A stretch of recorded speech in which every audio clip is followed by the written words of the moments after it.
안녕하십니까. 저는 싱어송라이터고요.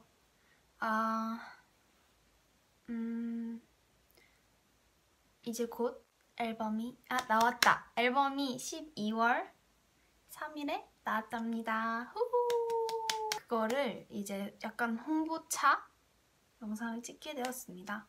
첫 번째 곡은 Only Child고 두 번째 곡은 너무 가까운 사랑은 이름이 없을까?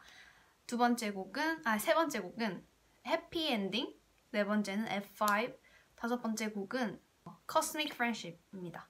하나하나씩 제가 간단하게 설명을 할 건데 홍보를 하기 위해 이렇게 하게 되었어요. 일단 이 앨범이 왜 만들어졌는지 얘기를 할게요. 약간 생각해 놓은 게 앨범 명인데요. 앨범 명이 저 옛날에 나왔던 거는 제 이름에다가 뒤에 숫자 붙이는 식으로 하려고 했어요. 서연 1, 서연 2 이런 식으로. 왜냐면 그때 이제 앨범 명 정할 때 신박한 게 없어가지고 그냥 서연 1, 2, 3 이렇게 하자 했는데 이제 곡이 한 앨범에 3개 있을 때는 제가 서연 어쩌고를 붙이기로 했고 이번에는 곡이 5개거든요. 그리고 3개로 줄이고 싶지 않아서 5개로 했는데 그러면 뭔가 좀 다른 게 필요하다 해서 뭐였으면 좋겠냐. 그러니까 앨범 명을 함께 생각해보자. 왜냐하면 그러니까 생각이 안 나는 거예요. 그래가지고 엄마와 함께 상의를 해보도록 하자. 왜냐면 모든 엄마들은 다 해결책이 있잖아요. 이번에 5곡의 컨셉이 약간 기타가 들어간 사운드가 많단 말이 아니라 기타가 다 들어가요. 기타 사운드가 다 들어가서 뭔가 기타 이런 걸로 할까 했는데 이제 엄마가 혹시 기타 등등은 어때? 그래가지고 그거 참 좋은 생각이다. 이래서 이제 결국 기타 등등을 했는데 그게 영어로 ETC라고 보통 쓰이잖아요. 그래서 그걸 쳐봤더니 etc. 이렇게 뜨는 거예요. 그래가지고 약간 신박하다. 많이 안 쓰는 단어 같다. 해서 써도 ETC를 많이 쓰지 그걸 풀로 쓰진 않잖아요. 그래가지고 신박하다. 이걸로 가자 해가지고 그렇게 하게 되었고요. 그렇게 하게 되었습니다. 그래서 총 etc. 앨범에는 5곡이 아까 말했듯이 5곡이 들어가 있고 첫 번째 곡은 Only Child라는 거예요. Only Child는 뜻이 이제 외동이라는 뜻인데 제가 외동이거든요. 그래가지고 이제 그거에 대해서 이야기를 써보자 해서 Only Child가 됐고 뭔가 그 제목부터 저를 설명하는 거니까 좀 되게 타이틀이 될 만하잖아요. 그래서 이제 그거를 진행을 했고 들어보시면 이제 그 외동에 대한 가사뿐만 아니라 제가 옛날에 외동이라서 뭐 이기적이다, 외동이라서 욕심이 많다 뭐 이런 말을 어릴 때 들은 적이 있어요. 그때 저한테는 되게 상처였단 말이죠. 그래서 그거에 대해서 이야기를 쓰는 거예요. 물론 지금은 전혀 아무렇지도 않지만 그 당시에 저도 어렸고 그 친구도 어렸을 거기 때문에 그 친구도 되게 아무 생각 없이 한 말이겠지만 그거에 대해서 되게 상처를 받았었고 아무튼 뭐 그런 내용이에요. 그래서 뭐 나는 외동이고 뭐 그때 그랬다. 주제가 막 무겁지도 않고 가볍지도 않고 뭐 그래요. 그냥 제 이야기이고 제가 제일 존경하는 아티스트가 테일러 스위프트거든요. 진짜 좋아해요. 그래서 이제 테일러 스위프트가 약간 곡을 그러니까 앨범을 본인의 일기장처럼 쓰시는 분이거든요. 그래서 저도 약간 그걸 본받고 싶어가지고 제 이야기를 쓰게 됐고 테일러 스위프트처럼 제 이야기를 일기장으로 그러니까 제 앨범을 일기장처럼 쓰고 싶은 마음은 있지만 제가 사실 그렇게 다이나믹한 인생을 살진 않아가지고 저는 약간 영화 감상문 모임? 저의 많은 곡들이 거의 다 그 영화 감상문이에요. 그래서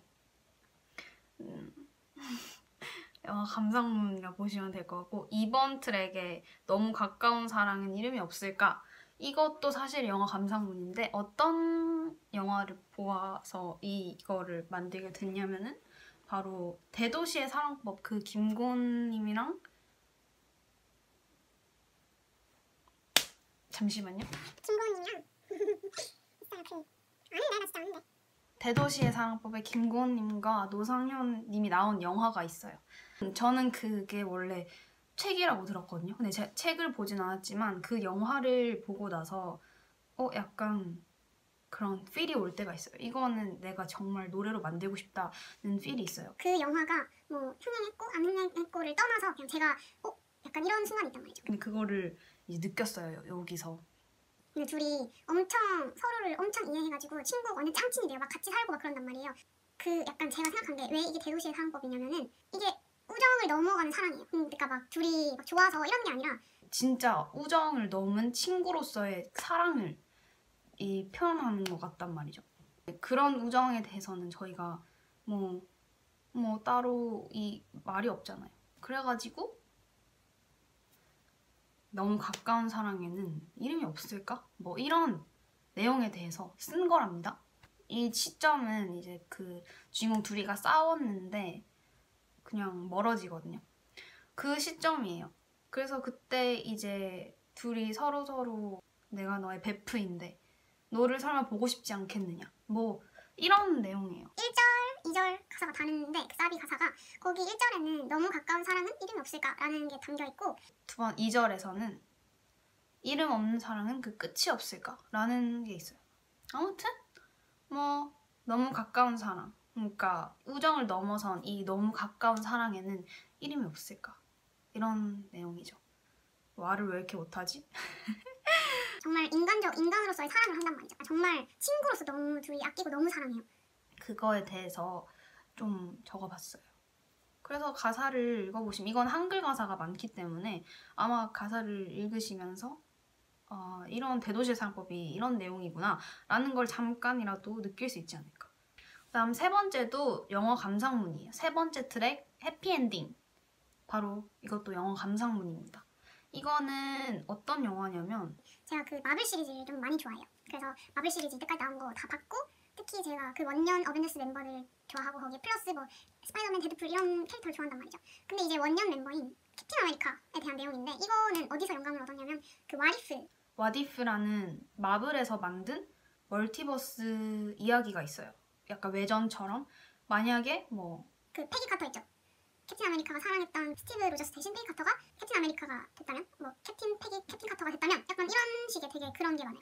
그래서 그거를 보다가 시즌 2였던 것 같아요. 시즌 2에서 그걸 보는데 캡틴 카터가 되게 시즌 그 아리프의 약간 주인공 같은 느낌이거든요. 그래서 그 주인공이 그 와처라는 사람이 있어요. 모든 멀티버스를 그 보는 사람이 있는데 그 사람이 이제 캡틴 카터를 불러요. 그래서 왜 부르시죠? 그러니까 거기서 그 다른 세계선이 위험에 빠졌다. 너는 이거를 구해줬으면 좋겠다. 제발. 이래서 이제 페이 카터가 일단 알겠다 하고 그쪽에 가는데 그 세계관이 옛날에 막 중세 시대 때 만약에 어벤져스가 있었다면 이런 상황이었는데 되게 위험에 처했어요. 그리고 거기서 이제 막 구해주다가 지금 잘 생각이 안 나는데 아무튼 마지막에 뭔가를 밝혀내는 거였거든요. 근데 뭔가를 밝혀냈는데 그 약간 죽어야 되는, 없어져야 되는 대상이 스티브 로저스인 거예요. 근데 그 스티브 로저스가 알고 봤더니 그 세계선의 사람이 아니라 원래 저희가 알고 있는 비슷한 멀티버스가 있어요. 인피니티 워 할 때 그 캡틴 아메리카가 이 시간선을 불러오게 돼요. 왜 이렇게 둘이 마주친 거예요? 근데 이 페기 카터가 스티브 로저스를 그러면 없애야 되잖아요. 왜냐면 얘가 없어져야 할 존재거든요. 그래서 이제 페기 카터가 둘이 근데 진짜 사랑하거든요. 진짜 사랑해요. 그래서 엔드게임 마지막에 나오잖아요. 둘이 스티브 로저스가 현재로 오지 않고 과거에 머무르잖아요. 아무튼 그것처럼 이 둘이 너무 사랑해서 페기 카터는 얘를 없애기 싫은 거예요. 그러니까 그 시간선에 페기 카터의 시간선에는 스티브 로저스가 죽었고 여기는 페기 카터가 늙어서 죽었잖아요. 캡틴 아메리카의 그 본성 자체가 약간 그래도 세계를 구해야 한다. 이런 생각이 다들 있는 사람이기 때문에 너무 사랑하지만 페기 카터는 이제 없애기로 결심을 합니다. 스티브 로저스한테 우리한테 해피엔딩은 없나 보다 라고 얘기를 해요. 근데 이 둘은 멀티버스라는 개념을 아는 친구들이잖아요. 그래서 거기다 대고 이제 스티브 로저스가 페기 카터에게 그래도 다른 시간선에는 분명 우리가 행복한 해피엔딩을 가진 시간선이 있을 거다 라고 이제 얘기를 하는데 거기서 이제 제가 딱 느꼈습니다. 이게 너무 아름답다. 그래서 무조건 써야 한다. 그래서 제가 해피엔딩이라는 노래를 쓰게 됐고요. 이게 구성이 1절은 페기 카터의 입장이에요. 그래서 나는 해피엔딩은 없겠지만 난 여전히 널 사랑한다 이런 내용이 있고 코러스 부분에 나와요. 안녕 잘 가라고 말할 시간이야 이렇게 얘기를 하게 되고 결국 마지막에는 우리에게 해피엔딩이 없을 거란 거 너도 이미 알고 있지 않냐 하고 1절이 끝나요. 근데 2절에 이제 스티브 로저스 입장이거든요. 남자 입장이에요. 그래서 여기도 이제 얘기합니다. 처음 널 봤을 때부터 너 너무 아름다워서 눈을 뗄 수가 없었다. 너무 사랑한다. 이렇게 얘기하다가 이제 코러스 마지막에 원래는 우리에게 해피엔딩이 없을 거란 거 알고 있지 않냐 라고 끝나지만 스티브 로저스 입장에서 보면 분명 어딘가에서 우리는 해피엔딩일 것이다 라고 얘기를 합니다. 그리고 이제 브릿지에 가보면 브릿지부터는 다시 페기 카터의 입장이에요. 왜냐면 저는 그 와리프와 이 노래의 주인공을 페기 카터로 잡았기 때문에 2절 빼고는 다 페기 카터 입장입니다. 그리고 마지막에 코러스가 또 바뀝니다. 비는 거죠. 그 영화를 보면은 계속 페기 카터랑 춤을 못 추고 춤을 추기로 약속했으면 춤을 못 추고 헤어졌단 말이죠. 그래서 원래 그 시간선에서. 그래서 이제 그거에 대해서 조금 집착이 있나 봐요. 둘 다. 마지막은 우리 춤출래? 라고 말할 때가 왔으면 좋겠다. 춤출 시간이었으면 좋겠다. 우리가 뭐 춤에 서툴더라도 우리는 춤을 출 수 있었으면 좋겠다. 이런 내용으로 이제 끝이 납니다. 되게 그런 내용이에요. 제목은 해피엔딩이나 사실은 해피엔딩이 아닌 이야기를 그리고 싶어서 그래서 만들었던 거고요. 네 번째는 F5라는 거죠. F5. 이것도 영화 감상문이에요. 이거는 사실 옛날에 만들어졌던 건데 이거는 그 소셜 네트워크라는 영화가 있어요. 그 영화가 마크 주커버그의 이야기인데 사실 저는 그 마크 주커버그와 이 소셜 네트워크의 마크 주커버그는 다른 사람이라고 생각해요. 뭐라고 해야지? 좀 더 캐릭터처럼 만들어졌기 때문에 이 진짜 마크 주커버그가 아니라 이 캐릭터에 대한 그런 내용입니다. F5의 이 주인공 화자 마크는 되게 찌질한 남자예요. 약간 원래도 좀 찌질했는데 여자친구와 헤어지면서 이제 앙심을 품게 돼요. 감히 나를 차? 이러면서 되게 앙심을 품게 돼서 그 사이트를 만들거든요. 뭐냐면 그 여자애들만 모아가지고 얼굴 평가하는 사이트를 만듭니다. 진짜 찌질하죠. 그런 사이트를 만들게 되면서 그 여자가 그걸 알아버려요. 그럼 되게 화나겠죠. 절대 만나고 싶지 않겠죠. 진짜 얘는 말도 안 되는 애써. 완전 애써이다. 그래가지고 일단은 마음속으로 너무 싫어해요. 당연히 싫어하겠죠. 그거를 누가 좋아합니까? 결국 마지막에는 이제 마크가 페이스북이라는 사이트를 만들잖아요. 그게 되게 잘 되잖아요. 그래서 이제 마크 주커버그는 페이스북을 이렇게 막 보다가 여자친구의 계정을 발견해요. 여자친구 계정을 발견하는데 여자친구가 마크를 차단하는 거예요. 근데 이 마크는 개발자잖아요. 그래서 이 차단을 언제든지 풀 수 있단 말이죠. 영화 마지막에 계속 F5 새로 고친 버튼을 계속 눌러요. 그러니까 얘가 나를 풀어줬으면 좋겠다. 내가 하고 할 수는 있지만 그녀가 다시 나를 받아줬으면 좋겠다 라는 생각으로 계속 그 F5를 누르는 장면이 나오거든요. 이제 그걸 보면서 저것도 노래로 만들면 괜찮겠다. 그런 내용이랍니다. 근데 저는 그 당시에 그 배우를 좋아했어요. 마크 주커버그 역할을 맡은 제시 아이젠버그를 조금 좋아했기 때문에 그래서 그분의 필모그래피도 다 봤거든요. 거의 다 봤어요. 막 되게 안 유명한 어드벤처랜드나 아니면 좀비랜드 맞나? 아무튼 그것도 다 보고 나우유신을 다시 보고 아무튼 뭐 그럴 정도로 그 배우를 좋아했기 때문에 그 배우를 이제 좋아했기 때문에 적은 거고요. 뭐 그런 그거에 대해서 한 내용이고요. 마지막은 Cosmic Friendship이라는 건데요. 이게 정말 이 친구는 약간 애증의 곡이에요. 원래는 제미나이라는 노래였거든요. 쌍둥이 자리. 근데 갑자기 구글 어시스턴스 제미나이가 등장하면서 제미나이라고 하면은 모두가 그 AI를 떠올릴 것 같은. 만약에 제 곡이 나중에 이렇게 됐다 해도 좀 다들 AI로 생각할 것 같아서 바꾸자 해서 일단은 무제로 계속 갖고 있다가 곡을 다 만들었거든요. 근데 들어보니까 너무 안 좋은 거예요.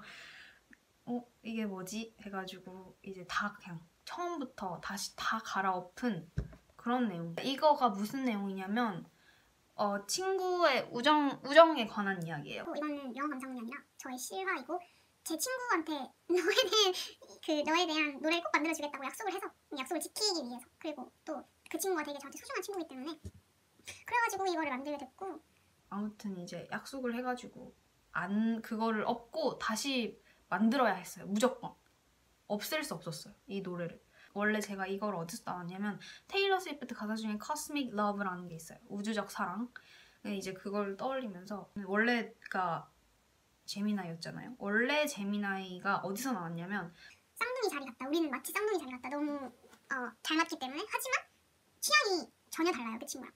하나도 안 맞아요. 그래서 약간 반대쪽에 있는 우리는 쌍둥이 자리 같다 라는 내용이 돼서 원래 제미나이였거든요. 제미나이가 어쨌든 우주에 있는 거잖아요. 쌍둥이 자리 자체가 별이고 이런 거기 때문에 뭔가 우주적 우정과 어울린다 해서 그때 이제 커스믹 프렌십을 붙였던 거고 그거에 관한 내용이에요.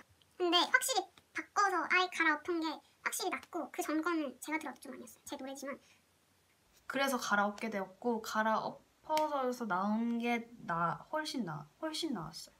저의 정말 소중한 그런 친구에 대한 노래고 여기 보시면 그래서 원래 제미나이였기 때문에 이상한 단어가 많이 나와요. 막 폴룩스 이런 거 나오거든요. 폴룩스가 뭐냐면 그 쌍둥이 자리에 되게 메인이 되는 별이래요. 그래서 보면 플룩스 별이라는 친구, 그러니까 플룩스 별이 친구라는 별자리를 우리를 위해서 친구라는 별자리를 만들어줬다 이런 내용도 나오고 태양보다 9배는 더 커다란 우정이다라는 게 나오는데 이것도 원래는 알파성이 가장 빛나는 별인데 쌍둥이 자리는 베타성이 가장 밝은 별이래요. 그래서 아무튼 그 베타성이 태양보다 9배가 더 커다랗다고 하더라고요. 그게 엄청 크대요. 그래서 이제 태양보다 9배는 더 커다란 우정이다라는 걸 적었고 그리고 카스토르가 있는데 카스토르는 쌍둥이 자리 알파성이거든요. 근데 이제 거기서 카스토르라는 알파성보다도 밝은 우정이다. 왜냐면 알파성보다 베타성이 더 크기 때문에 이 가사를 적게 되었습니다. 반대편에 있는 쌍둥이 자리 같다. 그러니까 반대편에 있는 쌍둥이 같다. 이런 내용이죠. 원래는 제가 그 블로그에 적거든요. 근데 이번에는 좀 더 큰 거를 해봐야 될 것 같아서 일단 찍었고 그래서 그렇게 됐네요. 거기 지금 이거까지 합치면 아마 10개가 나와 있을 건데 거기서 빌리브도 불안당에 대한 내용이거든요. 빌리브가 불안당? 보이가 해피투게더라는 그 홍콩 영화가 있어요. 그거에 대한 내용이고 입시곡도 이번에 입시를 했거든요. 제가 도전을 했어요. 2번째로. 물론 나이로 따지면 사수지만 계속 그냥 대학교 안 가려다가 결국에 가려고 마음 먹었는데 그 곡도 블리 트레인이라는 거에서 영감을 얻어가지고 영화예요. 그래서 그거에 대해서 내용을 적었고 사실 저는 그런 거에서 영감을 받는 걸 되게 좋아해요. 그리고 그런 거를 막 생각하면 제가 약간 오타쿠 막 덕질전자 이런 게 있기 때문에 한 개 빠지면 좀 끝까지 가야 돼요. 지금은 진격의 거인을 좋아한단 말이죠. 그래서 지금 만들고 있는 노래가 진격거에 대한 내용이고요. 저는 그게 너무 좋아요. 그렇게 노래를 만들면서 덕질하는 게 저에게는 너무 가장 큰 행복이랍니다. 아무튼 그렇게 해서 끝이 납니다. 만약에 여기까지 들으셨다면 최고! etc. 많이 들어주세요. 감사합니다.